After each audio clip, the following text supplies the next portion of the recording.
Boris, kakšni so bili zimski večeri, ko ste bili vi še otrok, takrat verjetno še ni bilo televizije, kaj ste počeli, kakšne zgodbe ste slišali od svojih starih staršev? No, kot prvo je bilo dosti bolj mraz, več snega, ki ga danes sploh ni, in vzdušje je bilo, bi rekel, čisto drugačno, bolj preprosto vse skupaj, bolj pristno in res vezano na ta obrat, se pravi, sonca, bolj kot vse drugo, ne.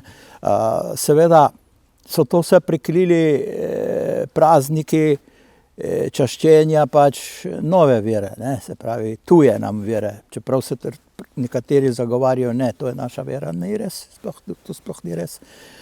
No, v glavnem, vezano je bilo pa vse skupaj na naravo in na ta čas. Nekaj se moramo še zavedati, kako so bili oni takrat oblečeni, kako smo mi oblečeni, kakšne so bile obuvala takrat, kakšne so bili domovanja, kako so bila ogrevana. Bil je samo ognjišče, en ogenj, ki je ogreval sam tisti prostor, vse ostalo je bilo zelo mrzlo. Ljudje so komaj čakali, da pride pomlad, da pride toplota, ne. In drugi problem pa je bil, če bodo pretolkli zimo s prehrano, če bodo imeli dovolj prehrane, ni bilo blagovnih centrov.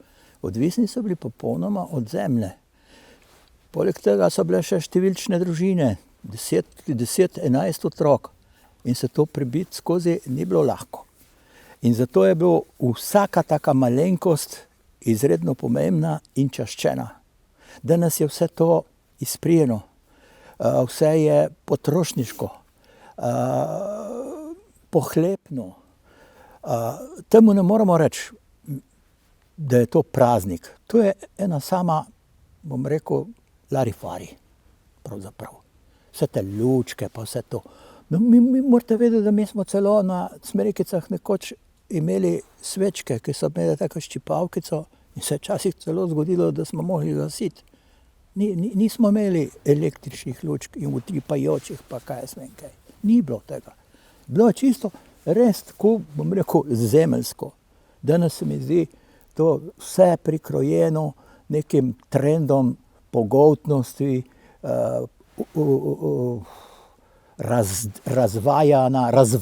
razvajanje, tako da to res je izgubilo tisti smisel, ki ga je imelo nekoč. Sploh ni več podobno tistemu. Ma niti, bo rekel, samo še mogoče tista osnova, ne, zakaj v tem času toliko pomembnih teh praznovanj in običajev, ne pa tisto bistveno, kot je bilo nekoč in ki je bilo tudi zelo pomembno. Se pravi, kaj je pomenil praznik za vaše prednike? Kaj vam je recimo vaša nona Olga povedala o tem? No, glejte, jaz sem praktično od malih nog živel v staroverski družini po očetovi strani in po materini strani. To pomeni, da so bila obredja skoraj vsak dan se pravi, so se dogajalo skoraj vsak dan. A naj si bi bilo to na simbolni ravni, na družinski ravni, osebno, ali pa celo tako, da bom rekel, da se je zbrala srenja, pa se je praznovalo, ne vem, 100 ljudi, pa ne pa cela trume ali kaj takega, ne. Seveda so bili pokristjanjeni, drugače ni šlo, ampak kljub temu so se pa izredno oklepali starim običajem, ki so izhajali iz naše rodne vere, se pravi, staroslovenske ali staroslovanske.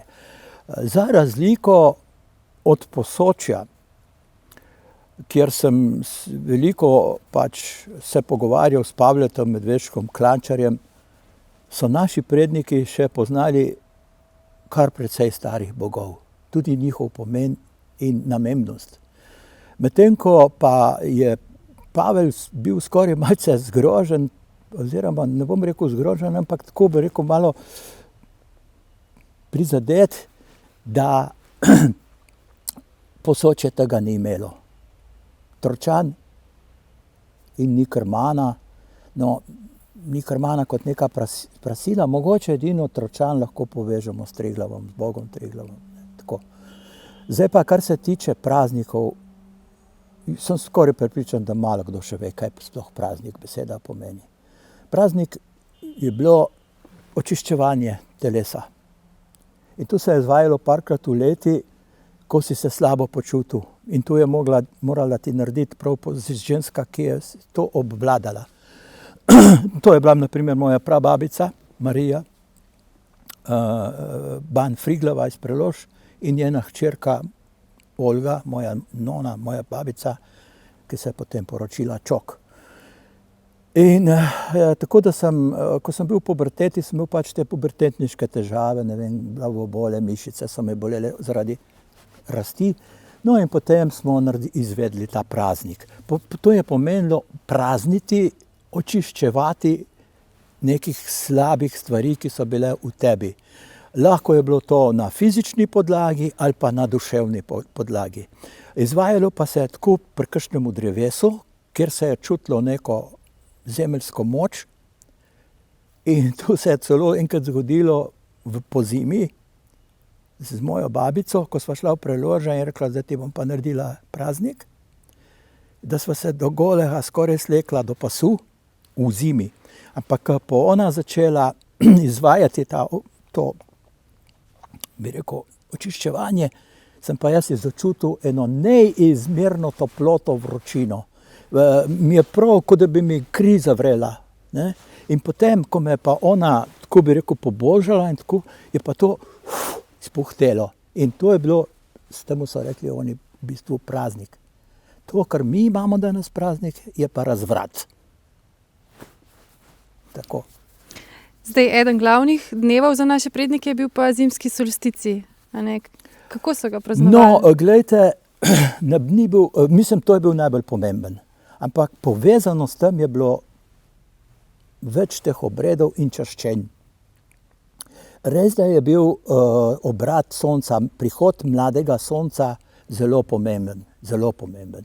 In sicer častili so praktično ga že cel dan. Ali celo na predvečer, se pravi ne 21. decembra, poleg tega moramo še nekaj drugega vedeti. Niso bili vezani na datume, oni so bili vezani na mesece, ampak mesec kot nebesno telo. Potem pa je iz te besede nastal časovno obdobje nekako okrog 30 dni. In kot vemo, vsak mesec je imel tudi ime po značilnostih, ki so bili v tistem času v naravi. Gruden, prosinec, svečan, mali traven, veliki traven in tako naprej. Ne? To, kar smo mi dobili, to je rimsko. In to nam je uturila cerkev, nažalost. In nekateri seveda slovanski narodi imajo še zmeraj ta stara imena, ne? Celo Hrvati. No, zdaj moramo tudi tako pogledati, da so bili vezani pač na te mesece, polne lune, in takrat so tudi večinoma izvajali obrede.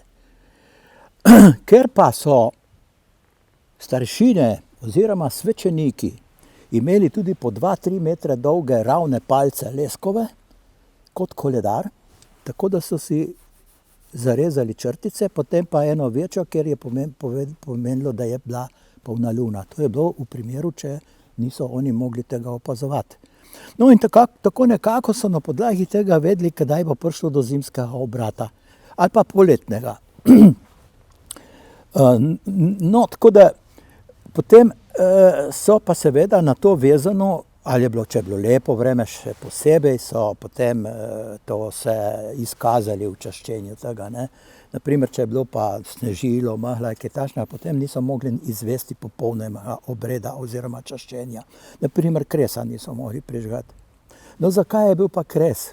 Kres ni bil velik, narejen je bil zunaj vasi, da se ne bi kakšna streha slamnata vžgala. Za razliko od poletnega so na zimskem kresu lahko prisostvovali tudi starejši. Na poletnem kresu pa samo mladi, samo mladina. Tako so se nekako tudi potem sparčkali, ne? In potem se mogoče celo oženili, omožili, kako bi rekel. No, tako da ena poglavitnih stvari je seveda bil ta kres. Poleg tega kresa, ki je bil seveda na predvečer 21. decembra, so ponekod prižigali tudi sveti čok, bedenj, panj ali osvatino. To je bil hrastov čok, ki se lahko dotikala samo oče in sin ali pa moški iz tistega rodu, ki so ga potem prinesli v hišo. Ženske so predhodno očistile s praprotjo ali bršljanom pepel. Pepela niso kar vrgli proč, ampak so ga potrosili okoli hiše ali okoli vrta in je pomenil nekako, da bo za rodnost pridelkov. Potem pa so dali dračje na ognjišče, podložili ta čok z 2 glavnjama. Glavnje so bile pa od hrasta tistega, obele imele tiste trde, kroglaste tvorbe in so jih dali tako počez in naslonili gor. Mislim, da je Pavle rekel, da so v Brdih temu rekli očalina. Ko so naslonili, prnes je bila glavnja. Glavnja je bila podobno glavi, lobanji. Naslonili so čok gor, potem je pa gospodar zakuril. Prisoten je moral biti Lila. Zanimivo, da smo mi Liletovi, ne? Lila je bil pa čuvaj teh čokov, ne? Ko se je potem to zakurilo, se je po vseh 5-6 ognjiščih je bil en Lila, ki je potem te ognje pazil, da ne ugasnejo. Tako. In ko so zakurili in ko je začelo to pač goreti in se je ta čok primil, ker to ni bil svež, to je bil star mogoče 50-60 let, skopan, posušen in potem denjen gor. Zanimivo je tudi to, da to opisuje celo Valvazor o Krasu in Istri, da seveda zelo, zelo bi rekel zasmehovalno, da so še tako zabiti, da kaj to delajo, pač ne te poganske običaje.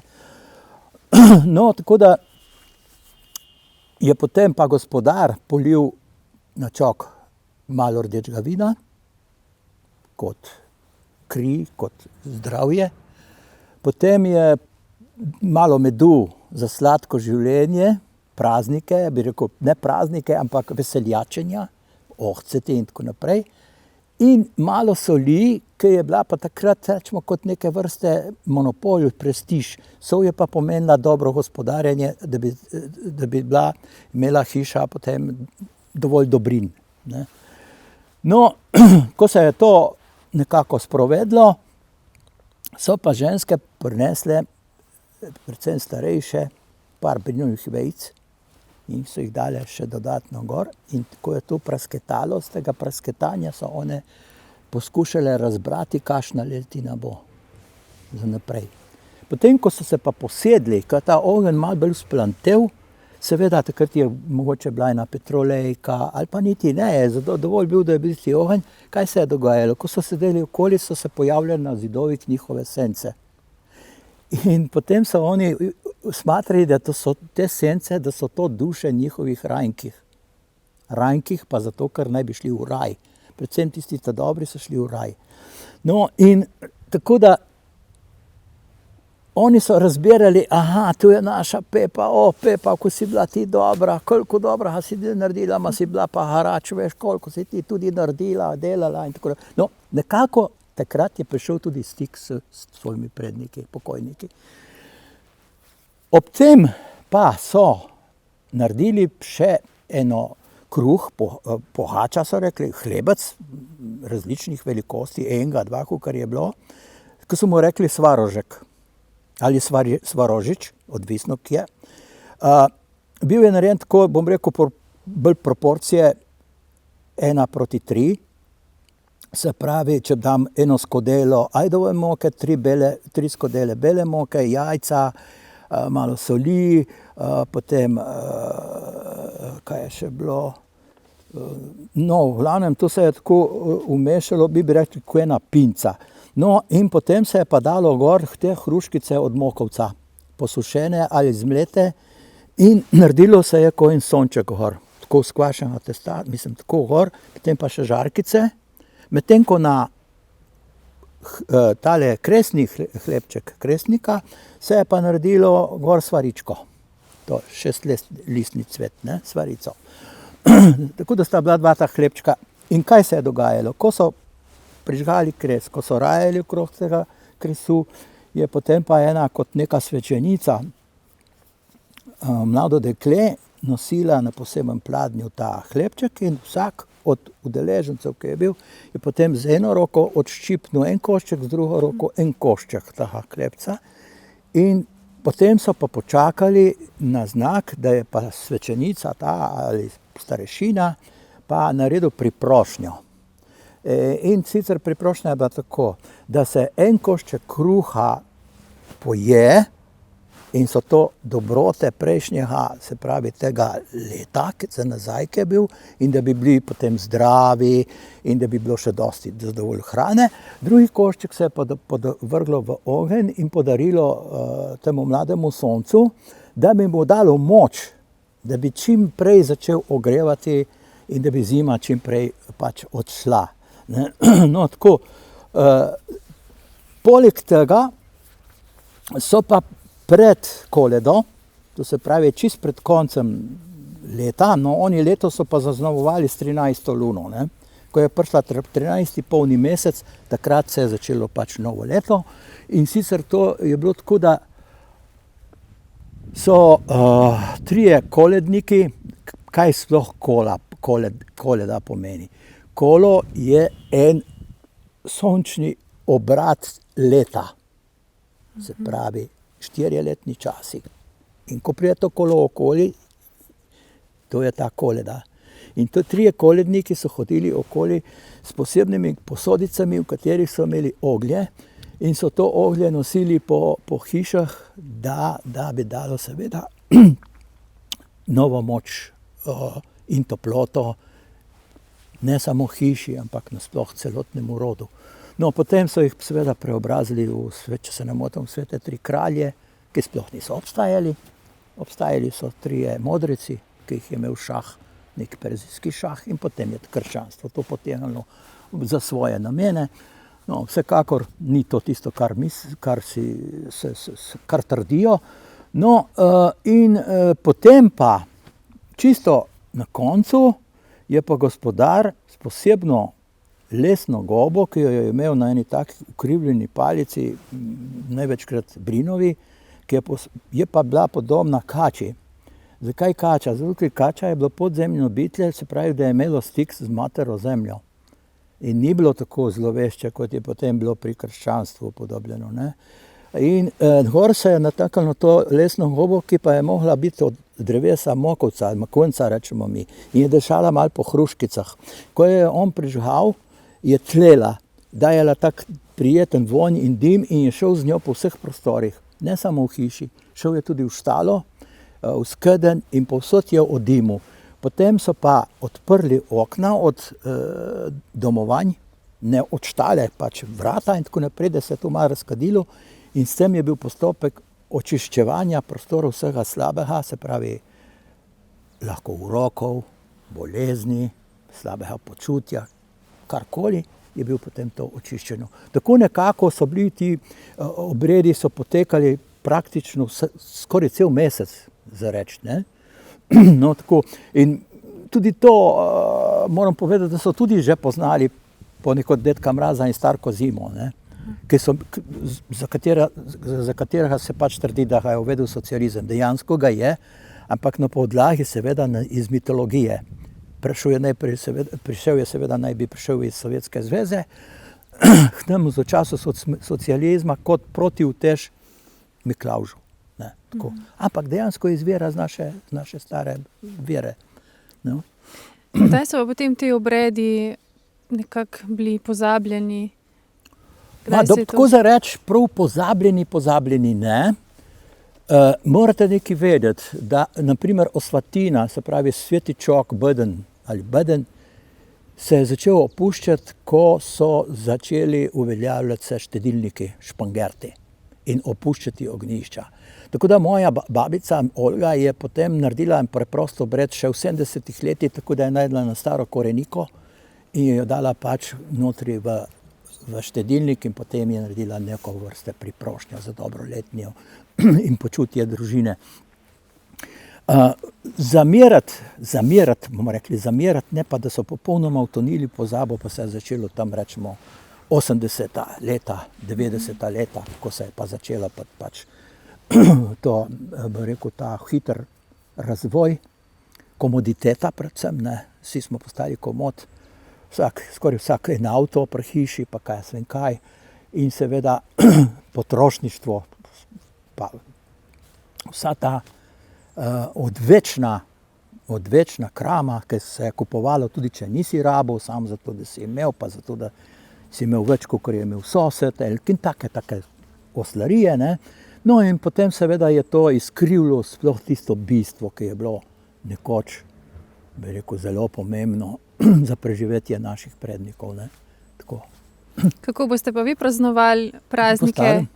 Ja, majhen kres bo, jutri majhen kres, tam enih 20-25 ljudi, svarožek kruh je že spečen, in seveda bomo naredili tak obred, kot so ga delali naši predniki. Potem pa gremo na 21. gremo pa v Poganjo jamo, ker pride en krasen naravni seveda, če ne bo tako vreme, če bo sonček, pa je prekrasen naravni pojav, ko posije sonce v to jamo na eno tako skledo, naravno skledo z vodo, potem se pa žarek odbije v notranjosti in to je prekrasna zadeva. Sicer je pa Poganja jama znana potem, da je bila to obredna jama še pred, ko so bili še staroselci, se pravi stari narodi, ki so tukaj živeli, kajti v jami so tudi skalorezi in ta stara znamenja, ki so podobna skoraj vsem tem znamenjem, ki so jih našli po jamah od Baskije, se pravi od Španije pa vse do Baltika.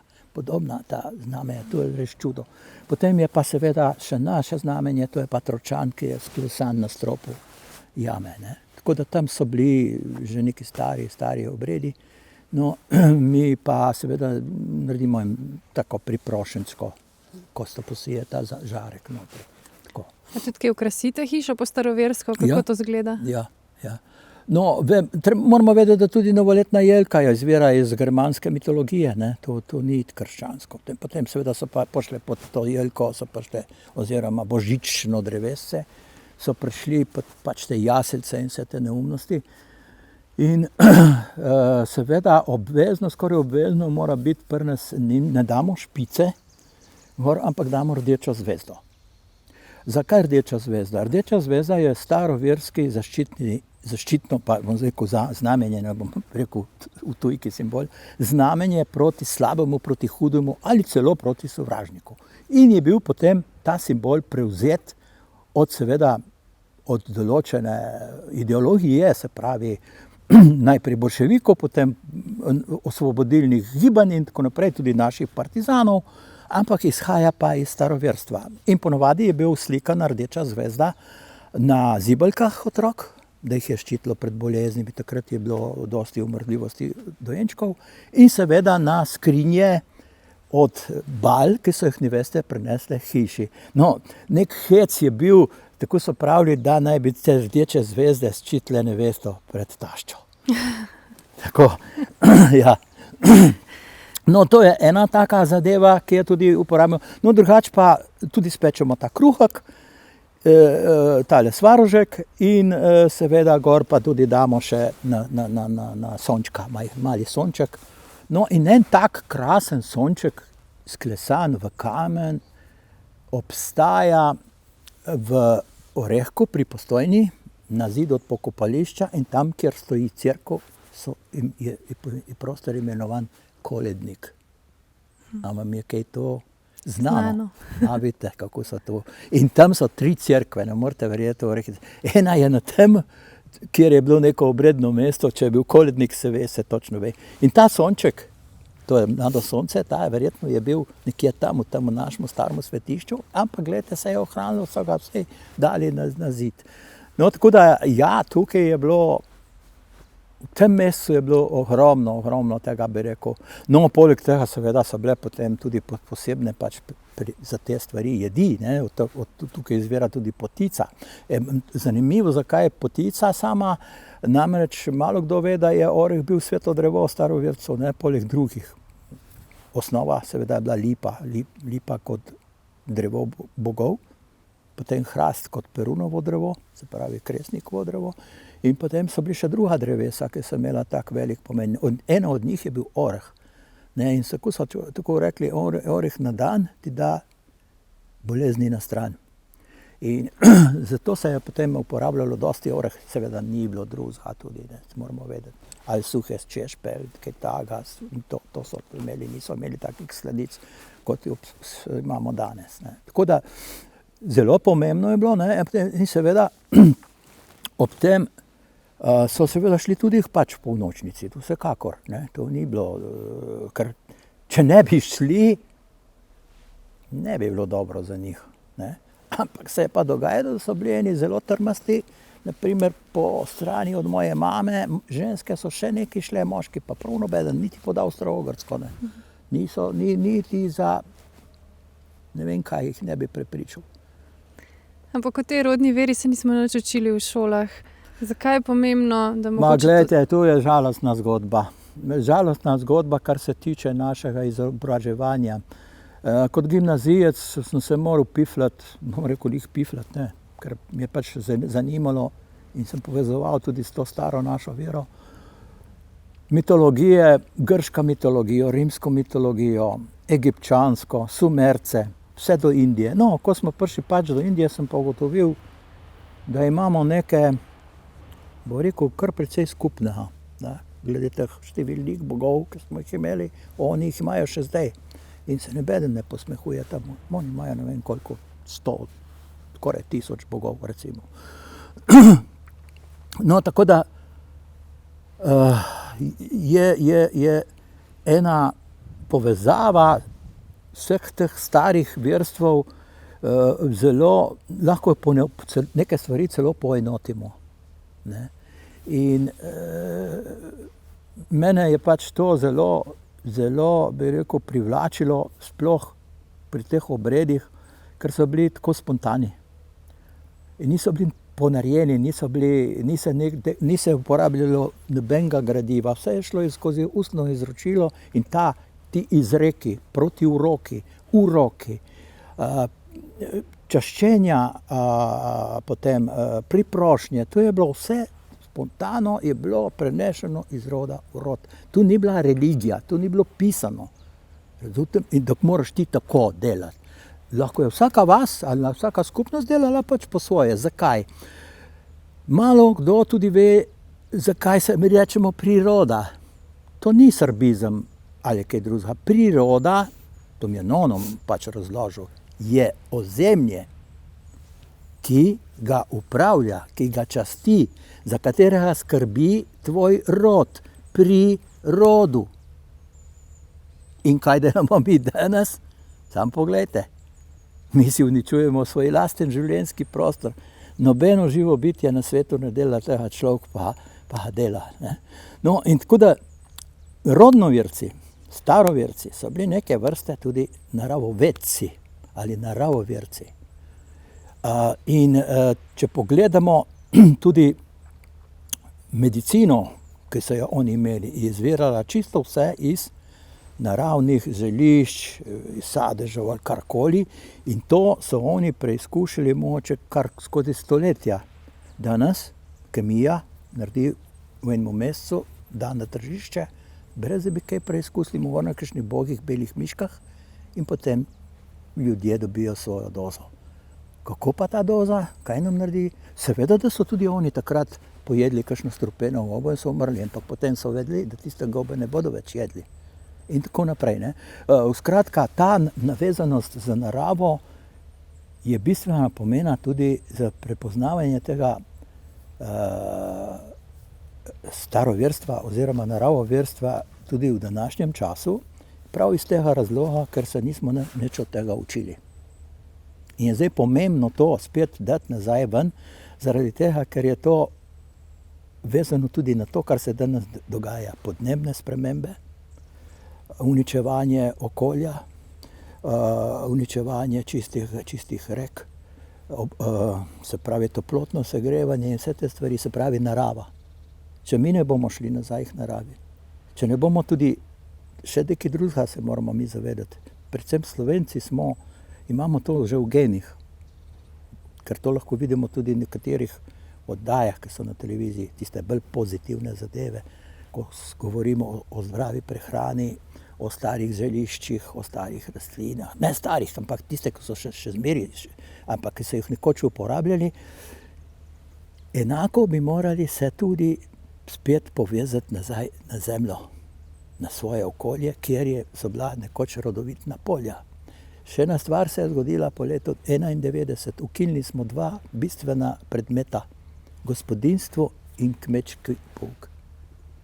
In kmetijstvo, ki je bilo že v osnovnih šolah od 3. ali 4. razreda naprej in smo mi se to namerno ukinilo, zato da smo se prepustili potrošništvu, da se nam je zavladalo to potrošništvo, nas je čisto bi rekel, preusmerilo vsa naša miselnost, vse to naše razmišljanje v samo te dobrine, nič drugega. In zdaj počasi se to vrača, opažam predvsem pri srednjih, mladih generacijah, tudi vidimo tudi v svetu te trende, ne, kako so postali zaščitniški do narave in okolja. Ker se zavedajo, da če hočejo obstati in preživeti, ni druge možnosti. To, kar delajo te generacije, ki so lastniki teh korporacij in teh stvari, to so ljudje, ki so bolani. To človek ne mora biti normalen. Da grabiš in veš, in ne vem, če se zavedajo, po mojem se ne zavedajo, da tega ne bodo mogli porabiti. Da to bi lahko bilo razporejeno na množico ljudi, ki bi lahko lepše živela. Ampak njihov trend je pa ta, da se zmanjša populacija ljudi na zemlji, ne? Ker naj bi nas bilo preveč in njim je vse to biznis. Se pravi, toliko jih bo pomrlo, toliko jih bo zboleno, mi bomo pa seveda medicina, farmacija in tako naprej, spet bomo obogateli. Tako to kroži, tako to deluje, nažalost. Tega ni bilo prej. Ne? To je bilo čisto preproste zadeve, ki so vseeno funkcionirale. Ne? Tako. Hvala, Boris, ker nas spominja na tisto, kar je pomembno, in vam želim en lep prehod v nov cikel. Tudi jaz vam in vsem tistim gledalcem, ki bodo spremljali to, želim, naj se obrnejo k naravi. Zame, moja cerkev je narava. In tako je tudi potem častim. Hvala. Hvala.